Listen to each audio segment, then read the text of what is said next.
Hey guys, Tom LoBianco here, editor, founder, 24 Sight News, joined by my boy Pablo Manriquez, editor and founder of Migrant Insider. Make sure to sign up at migrantinsider.com. Pablo has been all over all the immigration actions, but especially for months now. We talked about this. We talked about this like 2 or 3 months ago. We talked about the ICE provisions inside the One Big Beautiful Bill Act that just passed. And dude, you fucking nailed it, man. You had it dead to rights. So got you back, man. What do we got now, man? Are we all going to be in detention camps? What the fuck are we facing? Well, what we're facing is the development of a police state of unaccountable federal agents that have no jurisdiction. Um, Not to say no, they have no jurisdiction; they have total jurisdiction to kind of do whatever they want. The masked ICE agents that are becoming almost like a trope of the anti-American, anti-democratic practices of the current administration are now funded. Like they got a payday, just an enormous payday of $30 billion. And to put that in perspective, ICE Yeah, has never had a payday of more than about $9 billion. So for them to get thirty Jesus. billion dollars at once, it's basically they're telling them you need to. There are currently, let's see, 7,700 enforcement and removal agents, and those agents have had layered onto them law enforcement agents from other agencies, from the IRS to the DEA to the ATF. All these different agencies are getting redirected. So, the people who used to go after child pornographers or, terrorists, domestic and foreign terrorists, are all getting put on the roundups happening in like Home Depot parking lots. So the ICE now has the mandate they're legally obliged to hire an additional 2,500 agents. And one of the things, Tom, you got to recognize that's going on right now, right, Yeah. is that the ICE ERO agent, Enforcement and Removal Operations agent, right, is becoming the quarterback of a larger team of federal workers, right? So when the Really? ERO agent goes out into the community, they have attached to them, agents from other agents, IRS agents, for example, and then those agents are sort of like, well, what do we do? This isn't what we usually do. We usually go after white collar criminals using spreadsheets and stuff like that. But now all of a sudden Yeah. they're on the streets of Los Angeles and they're being tasked with, manhandling people in Home Depot parking lots. So the ICRO agent is the one telling them, like, all right, this is what we're going to do. These are the people we're going to go round up. And Wow. they're the center of that. So you layer onto that, if you look at what's happening in Los Angeles right now, all of a sudden you have military backup on top of the federal agent backup, right? So you have an ERO agent commanding a unit that could be a diverse set of federal agents from law enforcement agents have no experience whatsoever with doing this sort Yeah. of ground level enforcement, and they're being put with Jesus. Marines or National Guard, right? And that's kind of what we saw, and that's exactly what we saw actually in Los Angeles this week at MacArthur Park, where an entire sweep of the soccer field. And granted, I'm not from Los Angeles. I don't know what it's like to be there, but and I'm told that there's like a lot of like drug abuse and stuff like that that goes on in the park. But they weren't there to clean up druggies. They were there to Yeah. get their immigration numbers up, right? Their deportation numbers up. That was their purpose in being there. So regardless of like how shitty that park is and how awful it is to be there, according to some people, the purpose was not to clean up the park of heroin addicts or whatever. It wasn't to get Right. these people help. It wasn't to put these people in jail, wherever you fall on the spectrum of you know Right. um, incarceration versus rehabilitation. It was just to get their quota of deportation numbers. But that's kind of what we're looking at right now. You got a central core of what's called ERO agents, ICE ERO agents, that are now being layered on with other agencies and now with the military. And Los Angeles has become sort of like the test ground for what they can get away with, right? Like what No can they get away shit. with in terms of doing this in other cities? So with the big beautiful bill that passed last week and through the budget reconciliation process here in the Congress where I am today, um, what you end up with is $30 billion and mandate to hire 2,500 more of these agents by the end of the year. Now, ICE DHS had already offered 12, at least 1,200 conditional job offers before the bill passed. So they were ready to go. From the moment that bill passed, they were ready to go with Yeah. 1,200 agents that they had basically given job offers to. The important thing about these job offers is, and you can look this up in the description online, go to the job description for a deportation agent, right? And that job description for a deportation agent to work for DHS in 2025, the standards are incredibly low. You're talking like they need to be able to run a mile and a half, pass a drug test, no law enforcement experience required, 13 weeks of Really? basic training, 5 weeks of Spanish language training, and they're on the street. So what you're going to see moving forward is that the ERO agents that have experience are now going to be tasked, or they're going to be these groups of basically junior varsity intern types, right? The guys who just got Yeah. hired are going to be put with them, you know. And so how do they get? Everybody always asks, like, how do you get people to do these awful jobs? How do you get these people to do these terrible things in the community? Well, the way that they do it is through bonuses. It's just basic economics, right? You got people, who live out in the middle of nowhere, and they're offered Yeah. a federal job with federal benefits and twenty Right. thousand dollar bonuses with a travel budget. Like, you're going to get to travel the country. In some cases, you might even get to travel the world if you're one of these people who have to be on the deportation flights with the Mm. inmates, right? And they will hire anybody. So the first 1,200 are already in processing. They're going to be drug tested. They've probably already been drug tested, and the ones that have passed have probably already left for their basic training.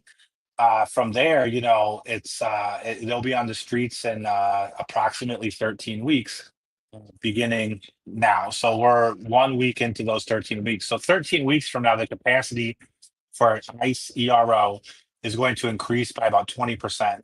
13 weeks after that, you'll have another 20% like Wow. increase moving toward the end of the year, when they will have added 2,500 agents to the existing capacity of 7,700 agents. So you're looking at 10,000, what would it be? 10,200 agents by Wow. December 31st of this year.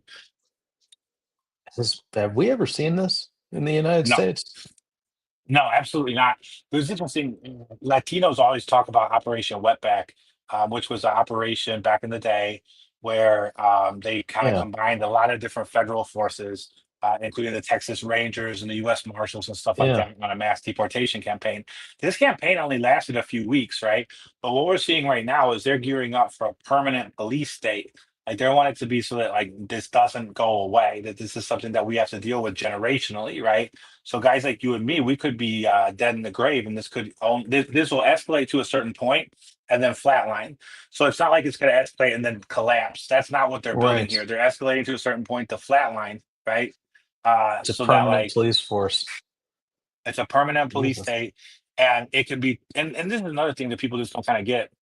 This is not something that's just going to target United, that's just going to target immigrants, right? There are already American citizens there being caught in the dragnet. And I think some of the most interesting interviews I've done lately with people are the witnesses to these raids.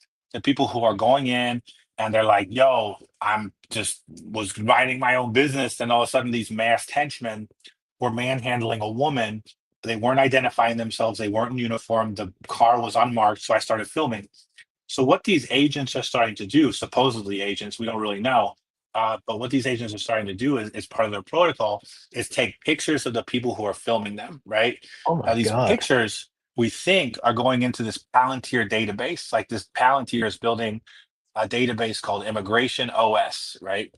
And it's due for unveiling at the White House in September. And Immigration OS is going to give them the ability to fuck with you at, like, airports, basically anywhere that you have anywhere you have an encounter with an immigration, like the immigration system, especially airports. So I've been telling people, it's like, listen, if they took a picture of you, and if anything in your life changes, all of a sudden you get audited by the IRS, all of a sudden, like, you're at the airport or whatever, right? After that picture gets taken, to let me know, because I, like, definitely want to cover that, right? To see, like, this might require Jesus. some intense FOIA investigations and stuff like that. It might take some time to uncover, but it seems to me like that's the retribution that they're going for in this process. So they have $30 billion just for agents and just for ICE, right? But it's all part of a $150 billion package for anti-immigrant spending, right? And that includes these huge Yeah. databases that they're starting to take from, like, it used to be every touch point you have with the immigration system will be put into a database, right? Now they're starting to add IRS data, flight data, the camera, the like Oh, when you're driving and they take a picture of you with the camera, right, for yeah, speeding. red light camera, speed cameras. That's also being put into the immigration database as a way to track people. And it's anybody who Wait a thinks that minute, this is just they're now tapped into the state into the states and the yeah, cities that operate these speed cameras and red light cameras. in any jurisdiction that's cooperating with ICE, this is one of the things that they're starting to ask for. Yeah. Jesus. So, over the next decade, this is one of those things that's such a dramatic departure from the norms that I think that what you can expect is just like as the pendulum it continues to swing rightward, right? When it swings back, right? The question is, what are people going to prioritize? Like what are they going to prioritize in terms of getting their rights back, in terms of getting their data back, in terms of getting their family members back from these detention situations, right? In the past, the pushback has been incredibly disorganized and it's been tepid Yeah. at best, right? Horrible things happen to immigrants. And then when Democrats or whoever reclaim power, there's a push for like things like advanced parole or whatever, right? There's provisional Yeah. Yeah. relief that can be drawn back by any administration instead of anything permanent like citizenship. But the question is, by the end of this, what is citizenship really like worth, right? If all of a sudden we've created this capability, the taxpayers funded this capability for this administration, right, to produce this type of surveillance technology, these surveillance capabilities, well, what happens when they get applied to citizens? Because they will be applied to citizens, it's just Yeah. that's inevitable. And I think that the first touch point is these agents who are taking pictures of protesters and who are taking pictures of just ordinary citizens who are filming these encounters with, again, these guys. Everybody's seen it now. Everybody's seen the videos of guys showing up in like gym shorts and polo shorts, Yeah. or they're showing up in like, tactical gear that they bought on Amazon, right? It's like these are, Jesus. yeah, these are the guys who How are you don't want to supposed to how are identify. we supposed to differentiate that from, what some of these militia wackos up in, Michigan? Well, you Like, or the can't. people that assassinated Melissa Hortman. What's his You, name, right? Like, how the you, fuck are we supposed to? dude, you can't. And God. like the thing is that sucks is that the worst part about it, in my opinion, and there's a theory that goes around that I would describe to you, and it is a bit of a conspiracy theory, I'll admit. Like there isn't like necessarily hard proof of this, but all the circumstances are in place, right? Where it's like, why would they be pushing so hard in this direction? And the answer is they want chaos. They want to have these situations where people come to the door and violence happens. Like when I say they, I mean Yeah. certain bad actors in the federal government, right? Yeah. Want people to be, they want these sort of moments of contingency where there's a flare up of violence. Maybe it gets caught on camera, maybe it's whatever. They can lionize the federal worker or the federal agent Right. who might be harmed, right? God forbid. And then just sort of like create a carte blanche, like this is why we're doing what we're doing, like a mission moment, right? Because that's Right. the only reason why you would let people go out like dressed like fucking bums, right? To go to people's homes, Jesus. right? With no identity, no uniform, no badge. I mean, honestly, like if somebody showed up to your house right now, Tom, and was just like if I showed up to your house, right, no ID, no nothing, Yeah. a mask over my face, and said you're coming with me. I mean, I'm sorry, but you have every right No. to throw down. But Yeah. there's so many states in this country where you got to stand your ground laws. You have every right to blow them away, right? So Yeah.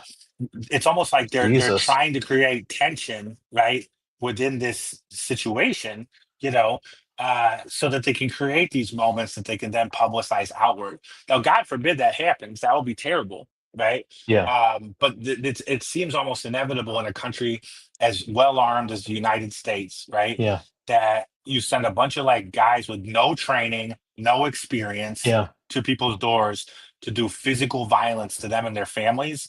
It's inevitable that these horrible things are going to happen. So you were talking like a few months ago, we were on top of Yeah. the the money that was about to make a permanent police state in this country. Well, the next time we talk, this is what we're going to be looking at. We're going to be looking at like, you know, they're going to be building statues and stuff to some guy who they sent to somebody's home, right? With very little train with no very little training, very little guidance, right? Just a sheet of an address sheet of where they need to be, right? And that person could be harmed, right? And like in that case, they're going to try and, like the Trump movement has always done, Yeah. play the victim, right? Yeah. And most people, I think a lot of people are going to be like, fuck that, you know what I mean? Like they aren't the Yeah. victim. And then other people are going to be like, no, this is absolutely why we need to get rid of all the illegals, right? And that is the kind of tension that kind of blows Jesus. this thing wide open. So I think in the next couple of months when we talk, that's what you're going to be looking at. You're going to be looking at a situation where the violence starts to grow, it starts to increase. Mhm. And that's all because of the irresponsible policy Yeah. implementations by Kristi Noem. If anybody's like really directly responsible, it's Kristi Noem. Now, granted, Kristi Noem is just a puppet of Stephen Miller, who, Right. there's sort of an interesting conversation that could be had as to whether or not Stephen Miller is Yeah. a puppet of Donald Trump or Donald Trump is a puppet of Stephen Miller at this point. Like it's Right. unclear. But people like Kristi Noem, right, are doing everything they possibly can to put their own agents' lives in peril while doing maximum Yeah. damage to just ordinary innocent people, right? The promise of the Trump campaign was that they were going to round up dangerous people, right? Yeah. And they are just taking anybody. Like it's not like fucking El Chapo hangs out outside of Yeah. the Home Depot, right? That just never Yeah. happens. No cartel members are sitting outside Home Depot looking to work for two Yeah. hundred You've seen dollars a these day or one hundred and videos fifty out dollars a there of day. them getting the grandma up in Westminster, Maryland, smashing her window in, the Chilean tourist in New York City ripped her away from her daughter. Right? No, I mean, it's like secret police stuff, and it is astounding. And yeah, I mean, I'm Tom LoBianco. I'm the editor and founder of 24 Sight News. This is Pablo Manriquez of migrantinsider.com. Go to migrantinsider.com, sign up. Guys, if you're listening to this, you know how important this is. If you're watching on Substack Live right now, hit that heart button down at the bottom. Okay. Go ahead and smash that heart button. All right. It helps out with the algorithm. I swear to God, this is a real interview show. I don't like, I usually ask questions as opposed to saying Jesus, but this is, pardon my French, it's so fucking shocking that this is happening in the United States. This is not shocking like, oh, Jeffrey Epstein, something, something, whatever. This is happening on the streets every day now. Yeah, I'm just glad that you're giving me the opportunity to say it because, like, who knows what happens in the end of the day to people like us who are reporting it out. So once it's on the internet, at least people know that we were on top of it. You know what I mean? Because I was born under a dictator. I was born under Pinochet, right? And Jesus. so I know. I grew up on stories about secret police and how they work and stuff like that. And the big difference between like Ladina, which is like the ICE or the secret police of Chile versus ICE, which is the secret police here, is that the people that in Chile who were doing these horrible things for Pinochet, they didn't seem to be too ashamed, right, Yeah. of the work that they were doing. Yeah. Whereas in the case of ICE, it Yeah. seems like they are ashamed. Sorry, there's like a bunch of tourists in the hallway behind me. Yeah. Um, but yeah, it's like it's just we're in a moment of crossroads in this country. Like right now, outside the window, I can almost show it to you right here. Like right, Yeah. you Oh, can't see it, I know exactly where you're standing. but there's somebody in like it's probably like a bomb squad guy, right? And he's wearing greens with a big, Kevlar thing on and stuff like that. Yo, just a few months ago, I would have been like, oh, thank goodness there's a bomb squad guy here in case there's a bomb, right? But Yeah. now, what happens when people walk by this guy? Are they gonna think they're gonna mistake this guy? 'Cause I know he's not an immigration agent, Yes. right? Like I've seen this guy around here before, but they're gonna mistake these guys who are actually there to Right. protect them, right? As immigration agents who are there to harm them, right? And Right. it just erodes the fabric of law enforcement and the ability of law enforcement to actually keep people safe, right? And Right. more we're seeing these instances in like especially in Los Angeles and like in other cities where local police have an agreement with ICE, right, to turn over people. It's Yeah. like someone, I think it was in Riverside, California the other day, right? And ICE showed up unidentified, so they called the police. They said, "We don't know who these guys are. We aren't opening the Yeah. door." The police just went in there like, "Yo, oh, okay." So ICE allegedly identified themselves to the police, but not the homeowner. And then the Jesus. police just stood by and helped and they let them to apprehend these people, right? And I'm thinking to myself, like, if you can't call the police, right, when unidentified people are banging on your door, insisting that, like, they have every right to put hands on you, right? And the police aren't going to do anything about that. Once that proliferates, once that reality proliferates in the Mm. community, then the police have no legitimacy anymore. Yeah. And what you have is a throwback to like the fucking world that like Lucky Luciano grew up in, right? Like where it's like Yeah. you can't trust the police because they're all corrupt, right? Yeah. And then what do you have from that? You have a generation of gangsterism. You have a generation of Yeah. actual gangsterism, you know, because it's the Right. only thing left you can do is turn inward into your community and protect yourselves, you know, and that's Yeah. terrible. That is a bad thing. That is a very, very bad thing It's because that terrible. just perpetuates the stereotypes Yeah. and the smears that they're putting onto immigrant communities now, right? Yeah. That that, That's that where the type that mafia type came of like from. cycle, yeah, Yeah. and that's what the Yeah. mafia is going to come back from, unfortunately. Jesus. Yeah, I Like know it's a lot, but nobody in news has been watching it as closely as Migrant Insider, right? We have been on it we've been doing from great. day one, right? And I'm telling you, this is not alarmist shit. Just like I was telling you before, the police state that they were about to fund is not alarmist shit. No Yeah. one covered it. No one cared. Everybody was all like, "Who's going to lose the Medicaid?" I don't even know what Medicaid. We are Let me so ask you, invested in, yeah. and guys, make sure keep on hitting that love button. Okay. If you're on Substack, like us on YouTube. We're on that Nazi place, the one where they like Hitler. Grok. Man, fuck that. Sorry. Pardon my French. I'm taking the Lord's name in vain. I'm a terrible Catholic. I'm cursing all the fucking time. This is some evil shit we're going through right now. What the fuck is AI? Like, come on, like seriously, we lose Kanye to Hitler. Now we're losing fucking AI to Twitter too. All right, like what the? Yeah. Anyway, sorry. So keep on hitting those like buttons because Pablo. All right, and I would go to a question here from Carolyn Baker. Okay, Carolyn has a great question.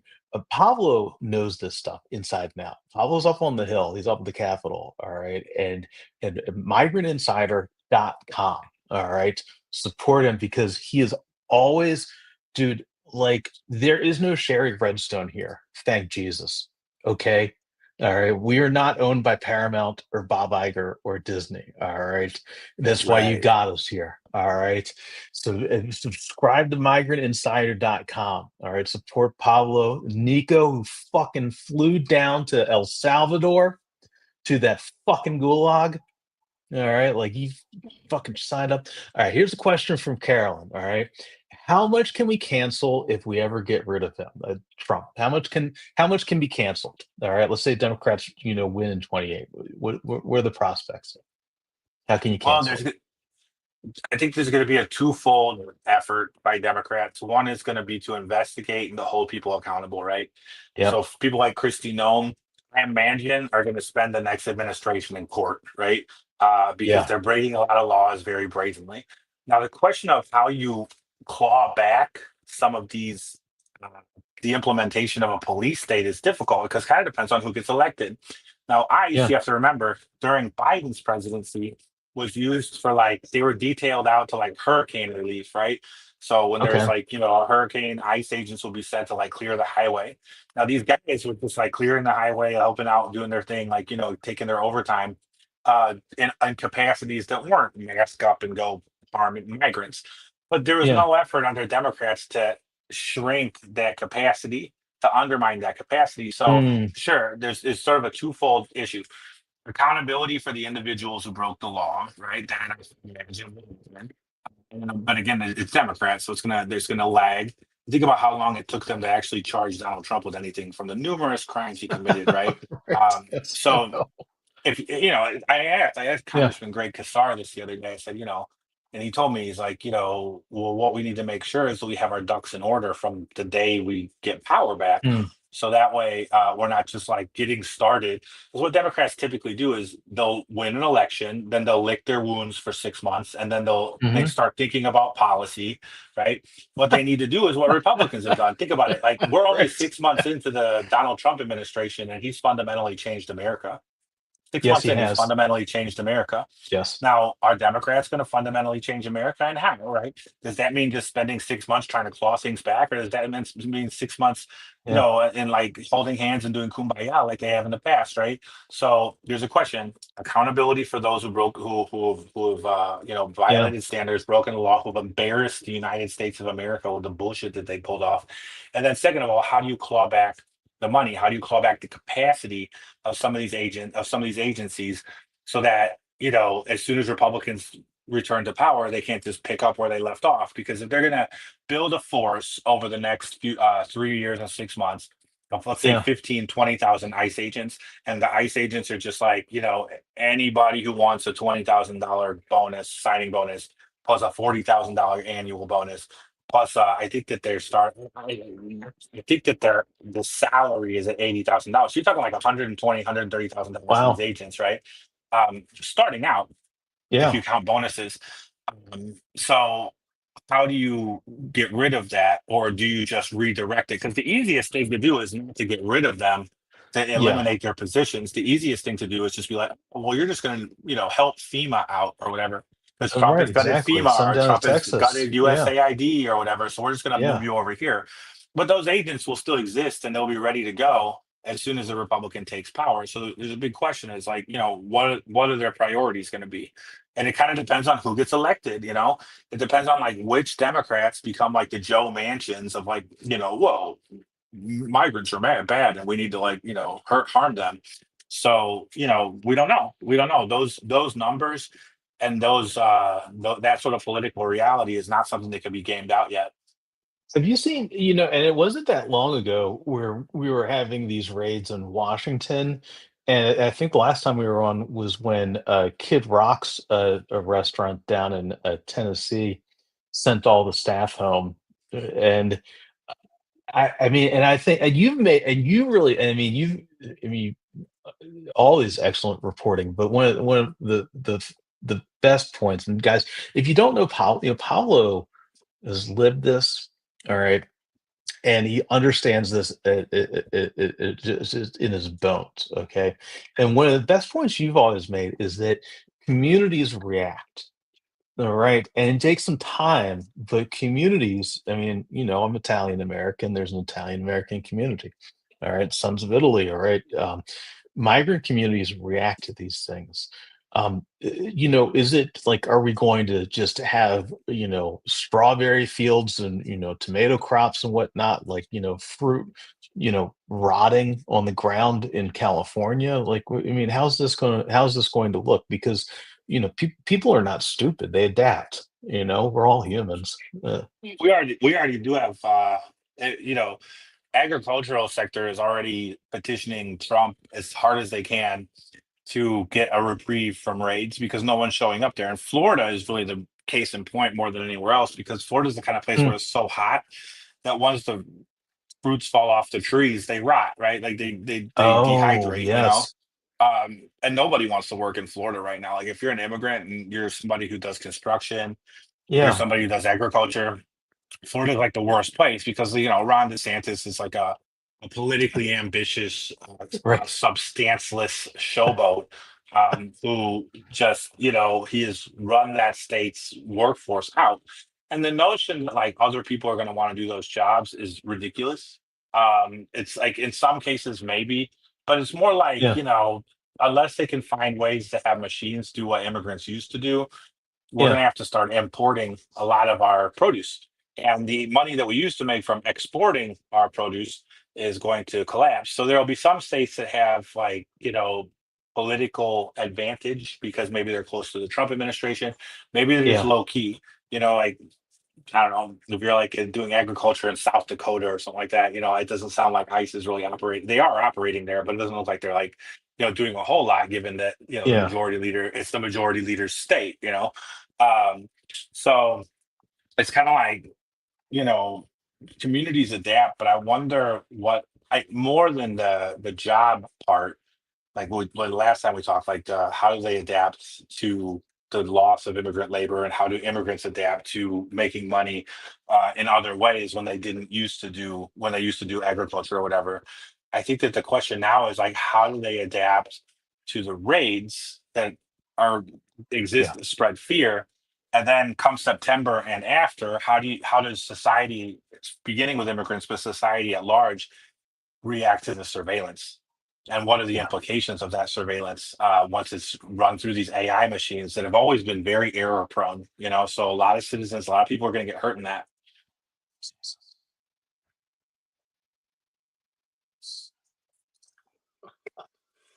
I wish I don't have anything profound other than what the fuck. I really like, and Pablo, thanks, bro, for what you're doing, man. I mean, you and Nico, man, it's you guys. You know what? I want to say something, okay? Because I do 24 sight news. You see that beautiful inkjet critter sign right up there, and do subscribe if you're not subscribed Love it. already. Pablo fucking built this. All right, migrantinsider.com. All right, and Nico Butler, who works with them, they're at the Capitol, they're at the White House, they're in El Salvador, they're global, and it's these two guys. All right, who are on the ground telling us what's happening, okay, is two guys fucking fighting for this right now. Migrantinsider.com. Pablo, man, love you, baby. Like, thanks, bro. Love your time. Yeah. Likewise, brother. Keep at it, man. Keep at it, Yes, bro. sir. Yes, We sir. Yes, got you, sir. man. We Thanks, got you, man. baby. Appreciate it. All right, guys. We'll see you for the next one. Make sure you sign up. I'll send out a little notice ahead of time. Keep up the faith. We'll see you. Peace.